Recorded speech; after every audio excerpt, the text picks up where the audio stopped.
Hello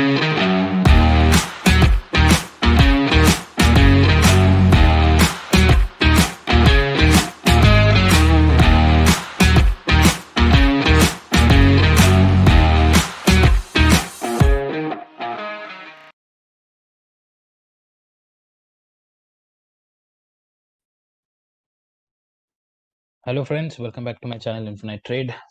मेरा नाम है रॉबिन और हम करेंगे अभी निफ्टी और बैंक निफ्टी की एनालिसिस कल के लिए। ठीक है, तो कल के एनालिसिस शुरू करने से पहले आज हमने प्लान किया था कि शायद मार्केट में एक स्ट्रॉन्ग रिकवरी आ सकती है, ताकि मंथली कैंडल जब क्लोज करे तो दोबारा एक सेलिंग की प्रेशर देखा जाए। बट हमने डेटा भी देखा था कि एफआई ने इंडेक्स फ्यूचर को लॉन्ग भी करा था और शॉर्ट भी करा था। तो मुझे कहीं ना कहीं उम्मीद था कि शायद गैप अप ओपन करने के बाद ऊपर की लेवल्स को शायद जाएंगे ऊपर, ये अपनी उम्मीद थी। बट हवेवर ऐसा हुआ नहीं। एट द सेम टाइम हमने कुछ प्राइस पैटर्न डिस्कस किए थे, जिसके मुताबिक अगर किसी को समझ आया होगा तो नीचे की ट्रेड लेना भी काफ़ी आसान था। ठीक है, तो क्या है वो प्राइस पैटर्न, मैं आपको बता रहा हूँ। एक सेकेंड, मैंने पेन का ओके खुल गया। तो एक्चुअली हम लोगों ने कल डिस्कस किया था कि अगर गैप अप खुलता है तो हमको ऐसा कुछ पैटर्न चाहिए कि थोड़ा सा डिप मारे और हाई, डे हाई को क्रॉस करे, हम कॉल बाय करेंगे तो ऊपर ही ऊपर मार्केट जा सकती थी। बट ऐसा हुआ नहीं। आज क्या हुआ, ये ओपन किया और तुरंत ही लोअर हाई लोअर लो का फॉर्मेशन बनाना शुरू किया और अंत में पूरा नीचे आ गया, both Nifty and bank Nifty. So clear cut fall था। और हालांकि सुबह में थोड़ा सा कंफ्यूज किया ज़रूर, लेकिन इवेंचुअली उसने फॉल कर दिया। तो अभी हमको क्या ट्रेड करना है कल, वो अभी हम डिस्कस करेंगे। इसको पहले मैं एक डेली चार्ट में आपको दिखा देता हूँ कि मैंने फिबोनाची के लेवल्स कैसे मार्क किए हैं। तो आपने भी ऐसे करना है ताकि आपको एक अच्छा सपोर्ट और रेजिस्टेंस मिले। ठीक है, तो बैंक निफ्टी में हमने कल ही डिस्कस किया था कि 6 रेड कैंडल हो गए और आज तो 7वां भी हो गया। तो अभी भी पुल बैक का संकेत कहीं दिख नहीं रहा है। देखो, ये मैंने लेवल्स मार्क किए हैं। मैंने क्या करा है कि जून 17 का जो लो है, यहाँ से हमने एक रैली किया था ऑल टाइम हाई की तरफ, तो ये लो से लेके ये ऑल टाइम हाई तक मैंने फिबोनाची को मार्क किया है। तो ऐसे मार्क कर लेना। फिर निफ्टी में भी वैसे ही कुछ किया है मैंने, जून के लो से ऑल टाइम हाई तक। ठीक है, तो ये आपका इम्पोर्टेंट सपोर्ट रेजिस्टेंस है बेस्ड ऑन डेली चार्ट के कैंडल पे। ठीक है, तो अब मैं शॉर्टर टाइम फ्रेम पे भी मार्क करेंगे, हम मैं दिखाऊंगा आप लोग को। उसके पहले हम लोग हमेशा जो डेटा देखते हैं पहले वो देख लेते हैं। सो डेटा में देखो, एफआई ने आज भरपूर लॉन्ग को क्लोज किए, लगभग लगभग 40,000 जो है इंडेक्स लॉन्ग्स को उन्होंने क्लोज कर दिया है। ठीक है, तो इसका मतलब क्या है कि बहुत ज़्यादा लॉन्ग्स क्लोज करना मतलब वो लोग मार्केट से उम्मीद कर ही नहीं रहे कि ये ऊपर भी जा सकता है। और इन्होंने शॉर्ट्स को भी क्लोज किया है, क्योंकि हमने कल देखा था कि लगभग 23,000 के इंडेक्स लॉन्ग्स ऐड किए थे और लगभग 22,000 के इंडेक्स शॉर्ट्स ऐड किए थे। तो दोनों को इन्होंने प्रॉफिट बुक करा है कि जैसे गैप अप मिला तो लॉन्ग्स को बुक कर दिया और मार्केट को नीचे ले जाके शॉर्ट्स को भी बुक किया है, तो प्रॉफिट उन्होंने दोनों साइड आज किया है। तो इसलिए हमने बोला था कि वॉलेटिलिटी जो है एक्सपायरी के दिन पे भी कंटिन्यू रह सकती है। और बाकी तो हमको ये देखना है कि ऑप्शंस की पोजीशन देखेंगे तो जितने उनके पास बची कुची है वो हिसाब से कॉल शॉर्ट भी दिख रहा है और पुट शॉर्ट भी दिख रहा है, क्योंकि ज़्यादातर लॉन्ग्स जो है उन्होंने क्लोज कराया है।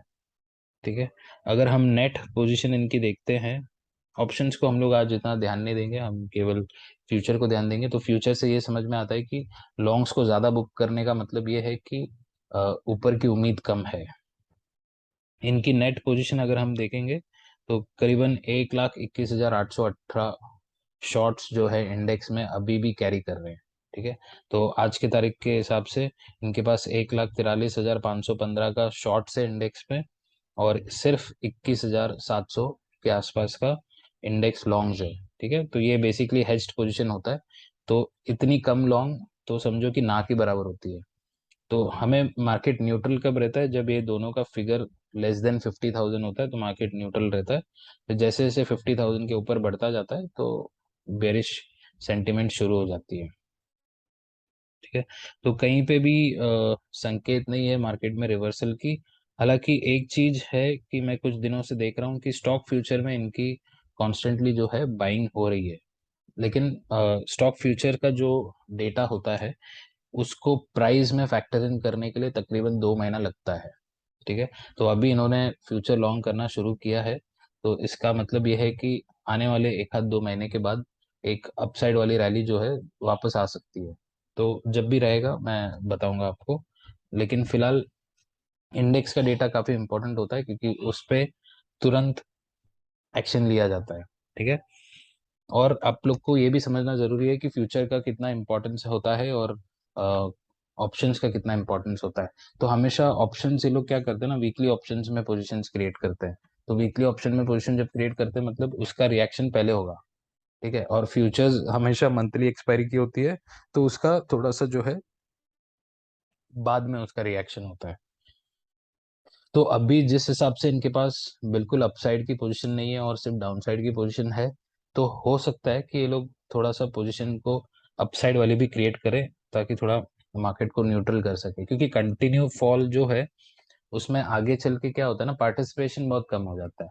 जैसे हमने डिसाइड किया था कि नहीं 6 रेड कैंडल हो चुकी है, तो हो सकता है कि आज मार्केट थोड़ा सा रिकवरी दिखाए, ये हमारी उम्मीद थी। तो ऐसी उम्मीद बहुत लोगों को होती है, और क्या होता है ना, धीरे धीरे नीचे की तरफ की पोजीशन इंसान कम लेने लगता है। कल भी हमने डिस्कस किया था कि नीचे के पोजीशन में हम लोग क्वांटिटी कम रखेंगे। तो इंटरेस्ट कम होने के कारण क्या होता है, डिमांड कम हो जाता है, और धीरे धीरे जो है मार्केट को ऊपर की रुझान लेनी पड़ती है। ठीक है, तो अभी हम लोग डिस्कस करेंगे लेवल्स कि कैसे इसको ट्रेड करना है। तो निफ्टी बैंक, मैंने देखो एक ट्रेंड लाइन भी मार्क करके रखा हुआ है। तो ये ट्रेंड लाइन जो है काफी दिनों से ये फॉलो कर रहा है। तो आज भी एक्चुअली यहीं से रिजेक्शन करके जो है नीचे फॉल किया है। ठीक है, तो अभी के लिए हम लोग एक छोटा सा एक सपोर्ट का लाइन एक बना के रखेंगे। कुछ नहीं, तकरीबन 37,500 के आसपास है। तो बैंक निफ्टी में हम लोग क्या प्लान कर सकते हैं? अ, अच्छा, एक और आप फिबोनाची ड्रॉ करके रख सकते हैं। तो मैं यूजुअली क्या करता हूँ ना, जो वन डे कैंडल में जो भी फिबोनाची लेवल ड्रॉ किया था, इसको एक हॉरिजॉन्टल लाइन के तौर पे जो है सपोर्ट और रेजिस्टेंस बना के रख देता हूँ। ठीक है, और फिबोनाची में इंपॉर्टेंट लेवल होता है 0.618, जो कि है ऑरेंज कलर वाली लाइन। ठीक है, तो ये जगह से मार्केट में एक स्ट्रॉन्ग बाउंस आ सकता है। तो इसको हमेशा ऑरेंज कलर ही रखिए। ये है तकरीबन लेवल इसका 36,000 पे।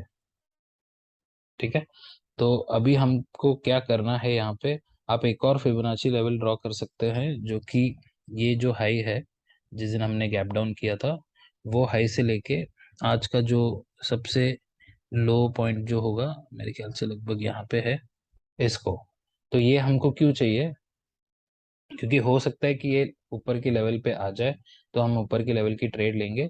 और वैसे ये 0.618 जो है 38,586, तो लगभग 38,600 के आसपास यहाँ पे दोबारा हम शॉर्ट पोजीशन बनाएंगे। ठीक है, तो वो आइडिया है। तो अभी हमारे पास लेवल्स आ चुका है, तो अभी हमें इसको कैसे ट्रेड करना है तो मान के चलो कि अगर कल मार्केट बाई चांस अगर फ्लैट ओपनिंग होती है, तो फ्लैट ओपनिंग बोले तो यही रेंज के आसपास, तो ऊपर की पोजीशन इमीडिएटली नहीं लेंगे हम लोग। अगर ये नीचे ब्रेक करता है 37 526 या 525, समझ लो कि 37, थोड़ा सा बफर रख लेते हैं, 510 पकड़ लेते हैं। इसको जैसे ब्रेक करके नीचे क्लोज करता है हम लोग यहाँ पे पुट बाई करेंगे, लेकिन वही फंडा कि क्वांटिटी कम रखेंगे। ठीक है, यहाँ से जो फॉल है वो अगला इम्पोर्टेंट सपोर्ट यहाँ पे आ रहा है, जो कि है तकरीबन 37,000 के आसपास। एग्जैक्ट फिगर है 37,065।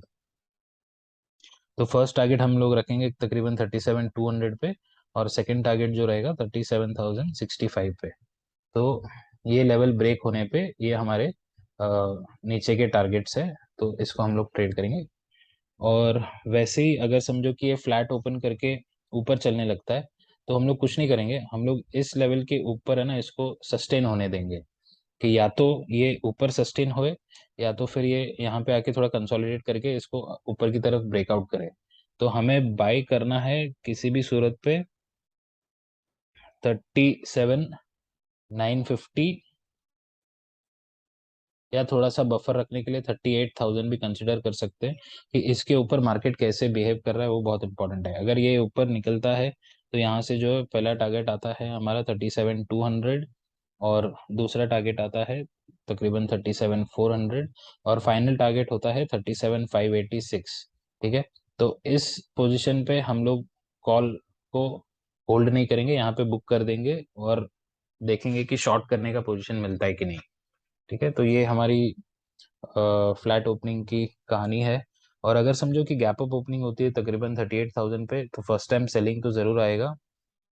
वो सेलिंग अगर समझो कि ये डे लो ब्रेक नहीं करता है, मतलब प्रोबेबिलिटी ऐसा हो जाता है कि ये इनसाइड कैंडल बनाने की कोशिश कर सकता है, क्योंकि देखो आज का रेंज भी काफी बड़ा है, इतना बड़ा रेंज है, तो ये हो सकता है कि ऐसा एक कैंडल बनाए डेली चार्ट पे। ठीक है, तो हम क्या करेंगे कि अगर गैप अप ओपन होके यहाँ पे आके अगर ये सपोर्ट ले लेता है, ठीक है, तो सपोर्ट ले लेता है तो हम लोग यहाँ पे कॉल बाई कर सकते हैं। एकदम सेफ ट्रेड करना है तो इस स्विंग के ऊपर बाई कर सकते हैं। ये स्विंग आ रहा है हमारा 37,850 के आसपास, तो इसके ऊपर भी आप कॉल बाई कर सकते हो। पहला टारगेट आपका होगा 38,000 की, और यहाँ पे अगर बाई चांस से सस्टेन हो गया तो ये एक अटेम्प्ट 38,200 का भी कर सकता है। ठीक है, तो ये रणनीति होगी अपनी गैप अप ओपनिंग की। अगर समझो गैप डाउन ओपन हो रहा है, क्योंकि डेली हमारा यही चल रहा है, सिर्फ आज ही गैप अप ओपनिंग की है हमने और फिर भी नीचे आए, तो गैप डाउन ओपनिंग में हमको ये देखना है कि यहाँ पे ये एक पुल बैक तो लेगा जरूर। पुल बैक लेने के बाद यहाँ पे अगर सिर्फ यहीं पे कल के जो स्विंग लो है इसमें अगर ये रुक जाता है और ये हाई को क्रॉस करता है, तो हम लोग कॉल बाय कर सकते हैं। वही पहला टारगेट जो होगा तकरीबन 38,000 का होगा। ठीक है, तो ये स्विंग इम्पोर्टेंट है, मतलब कल का, मतलब आज का जो क्लोजिंग प्राइस है, इसको अगर ये लोग एक डिप मार के इसको अगर निकाल देते हैं तो हम लोग कॉल बिल्कुल बाई करेंगे। तो ये एंट्री तकरीबन आपको मिलेगी 37,700 के आसपास। ठीक है, अगर समझो कि यहाँ पे डबल बॉटम डबल टॉप बना के अगर दोबारा नीचे आ जाता है 37,500 के, तो हम लोग डेफिनेटली पुट लेंगे। और हमने नीचे का टारगेट डिसाइड किया था, पहला है 37,200 और दूसरा है 37,065। तो ये है हमारी प्लान कल बैंक निफ्टी के लिए। निफ्टी भी देख लेते हैं तुरंत। तो निफ्टी में भी हम, मैंने आपको दिखाया था कि डेली चार्ट में मैंने कैसे मार्क किया था। तो अभी एक शॉर्टर टाइम फ्रेम वाली फिबोनाची भी मार्क कर लेते हैं। तो ये हाई से लेके आज का जो लो है वो, ठीक है, तो इसमें हमारा 0.618 लेवल आता है 17,040। इसके ऊपर ही एक्चुअली जो है शॉर्टर टर्म टाइम फ्रेम में ट्रेंड चेंज होगा, सेम बैंक निफ्टी में भी। ठीक है, तो 0.618 के ऊपर ट्रेंड चेंज हो सकता है, बट 0.618 पे जब भी मार्केट आएगा, मतलब 17,000 17,000 40 50 के आसपास हमको शॉर्ट की ही अपॉर्चुनिटी ढूंढनी है। तो अभी कल कैसे ट्रेड करेंगे, तो ये है हमारी फ्लैट ओपनिंग वाली रेंज। सो इस रेंज के अंदर ओपन होती है तो इसके ऊपर ही हम कॉल बाय करेंगे और इसके नीचे ही हम जो है पुट बाय करेंगे। यहाँ पे कुछ नहीं करेंगे, इसको हम लोग बोलते हैं नो ट्रेड जोन। ठीक है, तो यहाँ पे वो साइडवेज हो सकता है, तो हमें देखना है कि फ्लैट ओपनिंग पे किस तरफ की रेंज ब्रेक कर रहा है। अगर ये 16,890 को ब्रेक कर रहा है तो ये क्या करेगा, फर्स्ट टारगेट हमारा आता है तकरीबन 16,950 के आसपास और सेकंड टारगेट आता है तकरीबन 17,000 के आसपास। तो ये हमारी ऊपर की लेवल्स हो जाएगी। और नीचे अगर ब्रेक करता है तो हमारे पास इम्पोर्टेंट सपोर्ट जो निकल के आ रहा है डेली चार्ट में वो है 16,640। ठीक है, तो नीचे का लेवल ब्रेक करता है 16,800 को ब्रेक करते ही 16,640 की टारगेट की उम्मीद की जा सकती है। लेकिन अभी आप देखेंगे तो नैस्डैक और डाउ जोन्स जो है ये बहुत गिरावट दिखा रहे हैं, और इसके वजह से अपना एसजीएक्स निफ्टी जो है ये ऑलरेडी 16,700 के आसपास ट्रेड कर रहा है। ठीक है, कुछ टाइम पहले इसको मैंने 670 के लगभग भी देखा था। तो हो सकता है कि अगर कल यहाँ पे अगर हम लोग खुलते हैं तो हम लोग एक ऊपर की ट्रेड प्लान करेंगे जो कि गैप फिल तक जा सकती है। ठीक है, तो 16,640 के आसपास अगर निफ्टी खुलती है तो हम लोग एक रिवर्सल का वेट करेंगे। सो मे बी एक स्विंग ऐसा बनाए, या तो एक ग्रीन कैंडल बनाए और इमीडिएटली नेक्स्ट ग्रीन कैंडल बना के हाई को ब्रेक करे तो हम एक कॉल लेंगे, और हमारी पहली टारगेट जो होगी ये पीडीएल होगी। ठीक है, पीडीसी तक का वेट मत करना, पीडीएल 16,800 में अपने को भाग जाना है। ठीक है, ये है एकदम गैप डाउन ओपनिंग की। अगर समझो कि थोड़ी सी गैप डाउन हो रही है, जैसे 16,750 760 के आसपास, ये अप के लिए वेट करेंगे, सेम फंडा बैंक निफ्टी जैसा। अगर यहीं पे प्रीवियस स्विंग लो पे सपोर्ट लेके ये हाई क्रॉस करता है तो हम लोग कॉल लेंगे। ऊपर की टारगेट तो मैंने आपको बता दी। अगर ये दोबारा इसके नीचे आ जाता है तो हम लोग यहाँ पे पुट लेंगे और ये अपनी टारगेट होगी। ठीक है। और रही बात गैप अप ओपनिंग की, तो गैप अप अगर समझो कि 16,950 के आसपास करता है और डिप यहीं से अगर घूम जाता है तो हो सकता है कि मार्केट थोड़ा सा बुलिश रहेगा, 17,000 की अटेम्प्ट कर सकता है। लेकिन अगर वो यहाँ तक आ गया तो समझ जाओ कि मार्केट फिर साइडवेज हो जाएगा। ठीक है। तो क्योंकि बहुत ज़्यादा डिप हो जाएगा फिर बाद में मार्केट साइडवेज हो सकता है। तो यही प्लान है अपना निफ्टी बैंक निफ्टी का कल के लिए। उम्मीद है आप सबको समझ में आया होगा। मिलते हैं कल ये वीकेंड में एक लर्निंग वीडियो के साथ। Till then take care, bye bye.